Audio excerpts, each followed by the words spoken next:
자, 지금 문 정권의 고립이 심화되고 있습니다. 문재인 정부와 여당이 집권 2년차 말기에 이제 연말에 난국에 빠졌어요. 자, 경제는 점점 무너져 가고 북한하고의 관계는 지금 완전히 질곡에 빠져 있고 예산안이 지금 법적 시한 안에 이렇게 처리되겠느냐. 470조 5천억이라는 9.7%를 늘린 어마어마한 예산안을 이렇게 통과시키려 합니다. 그러면서 그 예산을 이 세수에서 대부분 매가야지요. 그러다 보니 앞으로 법인세나 소득세나 각종 세금들을 더 거두려고 지금 정권이 혈안이 되어 있고, 자, 이 속에서 또 여권 내부의 분열 또한 심화되면서 이재명이 문준용의를 거론하며 문재인을 정면으로 들고 받았습니다.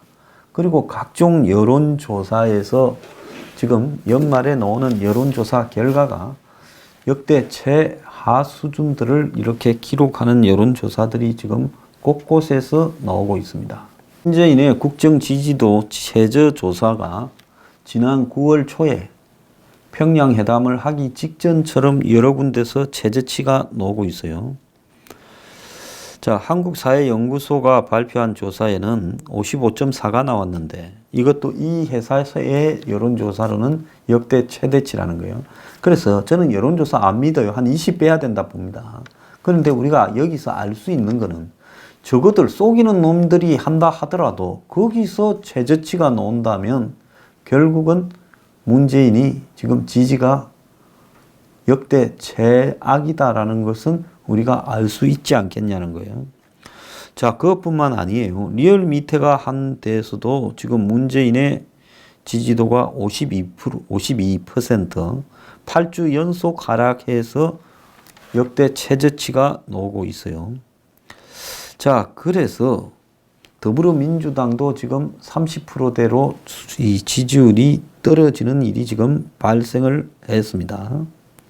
자, 그래서 전방위로 문정권의 지지율이 추락하고 있고 더 심각한 것은 여기에 출구가 안 보인다는 거예요.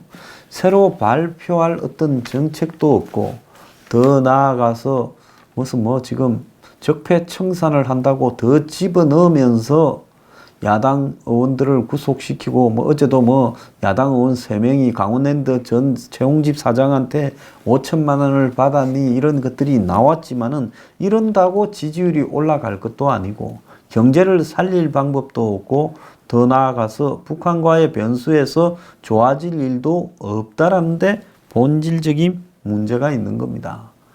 그러니까 출구가 없는 데서 지금 내부 기강은 무너지고 분란은 심각해지고 있습니다. 자, 청와대가 문재인이 매주 월요일 날 청와대 참모들과 국정 현안을 논의하는 수석 보좌관 회의, 그 대수보 회의라고 흔히 이야기하죠. 수석 보좌관이 참여하는 회의를 3주 연속으로 거르고 있다는 겁니다. 27일부터 5박 8일간의 또 정상회의 하러 간대요. 이번에는 세계를 다니더만요. 원전 유치를 한다면서 체코를 가는데 국내에서 탈원전을 하면서 무슨 놈의 체코까지 가서 원전 유치한다고 되겠어요? 문 정권 들어서 중요한 해외 대규모 프로젝트나 공사나 사업을 따온다고 큰소리 친 것 중에 하나라도 따온 게 없고 100% 깨졌습니다. 그 체코까지 갔다가 수주 못하면 어떻게 할 건지 한번 이야기를 해보길 바래요. 그리고 체코 갔다가 아르헨티나 갔다가 또 오는 길에 뉴질랜드 들른답니다. 그러니까 체코, 아르헨티나, 뉴질랜드는 이 지구 지도를 놓고 보면 큰 일이 삼각형으로 거의 끝과 끝에 있는데 물론 아르헨티나와 뉴질랜드는 좀 가까울 수 있지만 그 거리도 보통 만만찮은 거리가 아니에요. 그래서 5박 8일간을 이렇게 띄엄띄엄 다닐 만큼 한국의 대통령이 한가하냐. 체코나 뉴질랜드가 무슨 한국하고 크게 현안이 있냐. 그래서 요즘 보면 국내에 머리 아프니까 아예 청와대에 들어앉아 있는 것보다는 대통령 할 때 해외 여행이나 많이 하자. 그래가지고 부부간에 막 나가려는 것 같아요. 지금 뉴질랜드 인구 500만 조금 더 되는 나라에 뭔 문제를 해결하러 갑니까? 마다 부모 잡으러 갑니까? 거기 가서 뭘 하겠다는 거예요? 체코 간다고 원전 수주가 되겠어요? 참 정신 없는 사람이라 봅니다. 자, 그래서 다음 주까지 지금 청와대가 이 대수보 회의를 안 한다는 거예요. 그러면 한 달을 지금 휴업이라는 겁니다.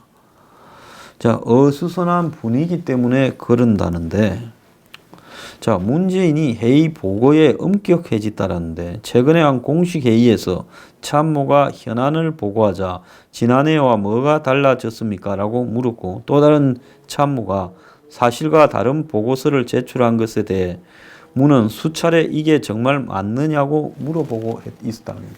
그러면 사실과 다른 보고서가 통할 때까지 여태까지 대통령은 뭐 했다는 거예요? 그래서 그 기껏 이야기한 게 물 들어올 때 노조라 무슨 뭐 자동차 반도체 이런 이야기를 한 거 아니냐, 저는 그렇게 생각합니다. 청와대가 요즘 예스맨들만 남고 전부 이렇게 뭐라고 이의를 제기하거나 옳은 이야기를 하는 사람은 이제 전부 없다라는 겁니다. 최근에 한 여당 중진이 이 기자하고 밥 먹다가 중국의 요즘 시진핑이 과거의 문화혁명 때처럼 그런 식으로 한마디로 이 반대의 목소리를 사라지게 하고 자신에 대해서 충성을 맹세하는 이런 데 우상화하기만 몰두한다는데, 한국도 지금 비슷한 상황이 벌어지고 있다는 거예요. 자동차하고 반도체에, 특히 자동차에는 지금 어제 그 뭐 유성기업인가 하는 데서 노조하고 회의하다가 회사 간부가 전치 12주 나올 정도로 얻어맞았는데 경찰이 신고받고 6번인가 신고해서 갔는데도 진입하지 않고 나중에 크게 다칠 때까지 사실상 방치했냐라는 비판을 받고 있는 이런 문제들이 자동차 하청회사 1차 협력사에서 벌어졌어요. 이만큼 지금 자동차 업계가 이렇게 피를 볼 만큼 어려운데, 지금 물 들어올 때 노조라고 이야기를 하고 반도체도 그렇게 어려워져 가는데 비슷한 이야기를 했다는 겁니다. 그래서 보니까 지난번에 소득주도 성장 최저임금 효과가 90% 효과가 있다라는 이런 문재인의 전해진 그런 희한한 통계 자료도 있었지요. 그래서 청와대 참모들이 거짓 통계로 대통령의 눈과 귀를 가린다. 그러면 가리는 사람이 누가 제일 큰 책임이 있겠어요? 임종석이죠. 임종석과 그의 똘마니들이 지금 눈과 귀를 가리고 있는 거 아닙니까? 그러면 여태까지 그걸 갖다가 1년 반이 넘도록 방치하고 임종석을 남북회담 준비위원장을 시키고 점검위원장을 시켰어요. 임종석이라고 하면 대한민국에서 북에 대해 가장 편향적인 사람이라고, 그건 삼척 동자도 아는데 그런 사람을 비서실장에 앉혀놓고 남북 정상회담 준비위원장에 점검위원장을 시킨 사람은 누구냐는 겁니다. 그래 놓고 이제 와가지고 무슨 뭐 참모들이 자기를 속이고 있다 이렇게 생각을 해요. 자, 지난 1일 날 문재인의 국회 시정연설이 있고 난 이후에 한 여당 중진은 누가 이런 원고를 손에 쥐어준 거냐 이렇게 씩씩거렸답니다. 그래서 문제가 된 거는 뭔가 하면 우리나라 경제가 이 지표가 너무 좋다. 성장 지표가 좋다.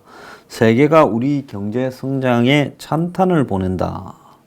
다들 살기 어렵다고 야단인데 찬탄이라는 말이 뭐냐? 기가 막혔다고 이야기를 했습니다. 그래서 이 장하성, 김동연을 쫓아냈지만은 실제로 문재인의 인식이 바뀌어야 이렇게 청와대가 이렇게 숨이라도 쉴 건데, 지금 청와대는 확정 편향에 빠져 있다. 그게 무슨 말이냐?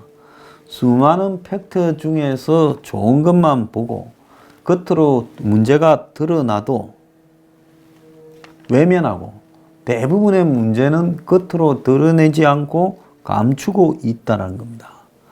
그래서 당장 불편하고 싫은 이런 부분을 들으려고 노력을 해야 되는데 지금 문재인이야말로 좋은 이야기하고 분을 발라가지고 마치 알은 썩었는데 겉은 뺀질이하게 보이는 그런 것들을 선호하면서 참모들이 전부 속여온 거죠. 그러다가 여러 가지가 좀 안 좋아지고 있다라는 이야기가 온 사방에서 나오니까 이제는 밑에서 자기를 속인다고 생각하고 꼬라지 보기 싫다고 이 대수보 회의까지 안 하는 거냐. 지금 이렇게 볼 수밖에 없다는 겁니다. 그래서 참모들이 뭘 올리면 이제 이게 정말 사실과 맞냐라고 이야기를 하고 좀 찍힌 사람들은 더 그렇다는 거예요. 거짓말했던 사람은. 근데 지금이 조선시대 왕실도 아니고 담장 너머에 넘어가지 못해가지고 시중 여론을 그냥 신하들이 전달하면 아 그런 줄 알고 있다가 어느 날 내쫓기는 폭군도 아니고 얼마든지 언론을 보거나 인터넷을 하면 여론을 들을 수 있는 상황이에요.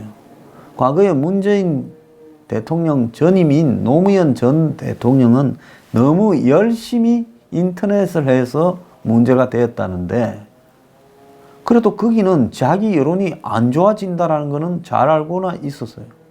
그런데 지금 문재인은 외부의 여론이 어떻는가도 모르고 있고 참모들이 자료를 주면 그게 진짜인 줄 알고 속았다 하면 이런 대통령 자질에 심각한 문제가 있는 사람이다라는 걸 지적하지 않을 수 없다는 겁니다.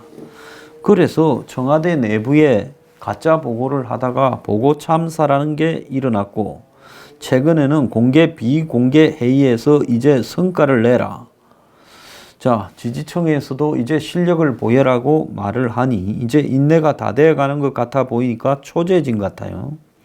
그래서 최근 문재인이 참모들 보고에 쓴소리와 함께 추가 보고를 지시하는데 참모들이 준비가 덜 됐다고 보고를 취소하는 경우도 있었다나. 그래서 문재인이 회의를 안 하는 것을 한마디로 청와대 참모들에 대한 무언의 경고다 이러는데 아니 참모들이 꼬라지가 보기 싫다고 회의를 안 하면 됩니까? 그럴수록 더 열심히 회의를 해서 닥달을 해야죠. 그래서 참모들이 긴장이 높아지고 있고 문이 내선 전화로 걸면 빨간불 켜지는데 이 빨간불 참모들이 보면 울렁증이 생긴다.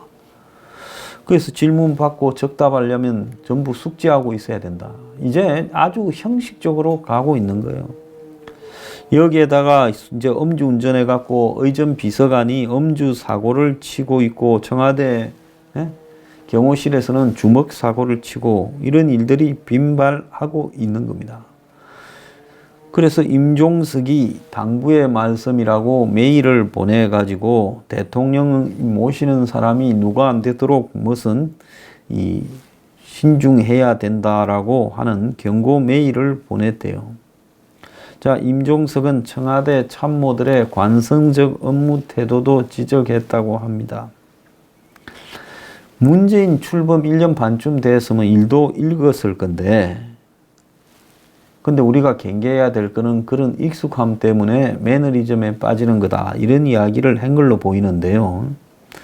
가장 매너리즘을 이렇게 정리하는 방법은 임종석이가 밑에 메일 보내서 경고할 게 아니라 정작 이런 사태를 초래한 것. 가끔씩 문재인과 술을 먹고 또 그 자리에 기분 좋으면 총리 불러다가 같이 어울리고 그러면서 대통령이 다양한 사람을 만나지도 않고 다양한 소리를 듣지도 못하게 만들면서 모든 게 잘 돼 갈 겁니다라고 호도한 책임이 다 임종석이 본인한테 있다라는 걸 왜 모르고 밑에다가 경고를 하냐. 정말 웃기고 자빠졌습니다. 조국도 얼마 전에 뭐 답답함을 토로했고 김수현도 직원들을 보고 분발하자 했다는데 김수현이 조국이 임종석이 이 사람들 싹 다 물러갈 날이 제가 볼 때 머지 않았다 이렇게 보입니다. 나중에요. 한미동맹 균열이 심각하다라는 청와대의 실토를 담고 있는 문건이 외부에 보내져서 아시아 경제가 보도를 했는데 청와대 민정수석실은 이 이메일이 청와대 국가안보실 비서관 명의를 사칭해서 유포됐다면서 조사에 착수했습니다. 지난주에 한반도 및 동북아 정세평가와 전망이라는 제목으로 청와대 안보실이 만든 것처럼 꾸민 파일이 청와대 권희석 비서관과 모 대학 연구소 관계자 서모 씨의 명의를 사칭해서 이메일을 통해서 대량으로 유포되었다. 그래서 이 한미 동맹과 관련해서 허위 사실이 담긴 데다가 이 청와대 안보실의 권 비서관의 외부 강연 시점에 맞춰서 유포된 걸로 봤을 때 매우 악의적으로 유포됐다. 이렇게 이야기를 하고 있습니다. 자, 그러면 무슨 내용이 담겼길래 이렇게 심각하게 청와대가 조사를 하겠다 하고 나섰느냐. 그 내용을 한번 봅시다. 자, 아시아 경제가 입수한 이 국가안보실의 한반도 및 동북아 정세평가와 전망이라는 보고서는 청와대는 문재인 정부가 시간이 갈수록 참여정부 2.0으로 변화하고 있다라고 미국이 생각하고 있다. 이렇게 확인을 했습니다. 그 보고용으로 추정되는 이 문건에는 한국이 왜 종전선언을 서두르는지에 대해 미국이 의혹을 가지고 있다. 단지 정치적인 의미라고 하면서 왜 종전선언에 집착하는지를 이해하지 못한다는 분석이 담겼고, 또 이 보고서는 미국의 생각은 의문, 의혹, 그 다음에 믿어보자, 지켜보자, 우려, 불신 등 한국 정부가 미국과 다른 길을 가려고 한다는 생각이다. 이렇게 미국이 보고 한국의 대북 제재 약화 가능성이 증가하고 있어 불만이 증가하고 한국이 중국과 더불어 제재의 가장 약한 고리라는 인식이 확산되었다라고 진단을 했습니다. 이까지 보고서 내용으로 봤을 때 객관적으로 바라보는 사람이면 누구나 다 수긍할 만한 보고서지 무슨 청와대 발 가짜 보고서가 유포됐다라고 할 만한 것도 없어요. 자, 또 보고서는 한국이 미국이 사용할 수 있는 카드를 손상시키고 압박하려는 의도가 있다라는 의혹도 있다. 특히 남북 간 군비 통제와 신뢰 구축 조치에 대한 충분한 사전 협의와 합의가 없었다라는 점에서 불만을 가지고 있다고 국가안보실 판단을 적시했다. 앞서 청와대는 남북 군사 합의서 조인 이후 미국의 불만 섞인 반응에 대해 미국과 사전에 합의가 됐던 거라고 말을 했다. 보고서는 또 더 나아가서 한국이 한일 관계를 원만하게 해결하거나 관리하지 못하고 있음과 동시에 중국어로 경사되고 있는 것이 아닌가 하는 의혹이 증가하고 있다면서 한미 동맹의 조정을 조건이 아닌 목표 시간을 가지고 추진하려고 하고 있고, 즉 이건 뭔가 하면 전시작전권 환수를 문재인 정권 내에 이렇게 물려받겠다고 지금 그렇게 하고 있지 않습니까? 또 더 나아가서 종전선언을 올해 안에 하려고 한다. 그런 걸 다 이렇게 보고 있죠. 동맹에 대한 굳은 신념이 약한 것으로 의심받고 있다.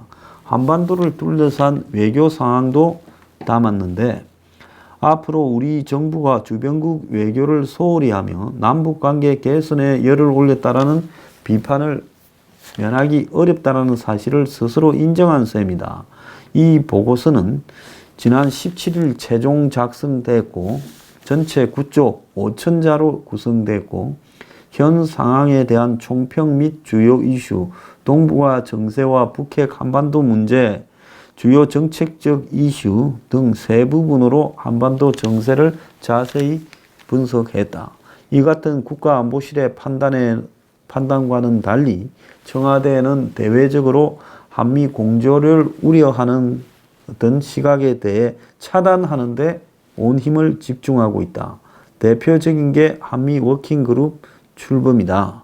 그래서 이 한미 워킹그룹은 결국 미국의 우려 때문에 만들어졌는데 이것이 마치 남북 관계를 큰 틀에서 논의할 핵심적인 합의틀이다라는 식으로 이렇게 둘러대고 있다. 하지만 한미 간의 다른 목소리가 이렇게 터져 나와서 폼페이오는 워킹 그룹에 대해 한미 간 서로 다른 소리를 내지 않게 하기 위한 것이다라고 지적을 했다.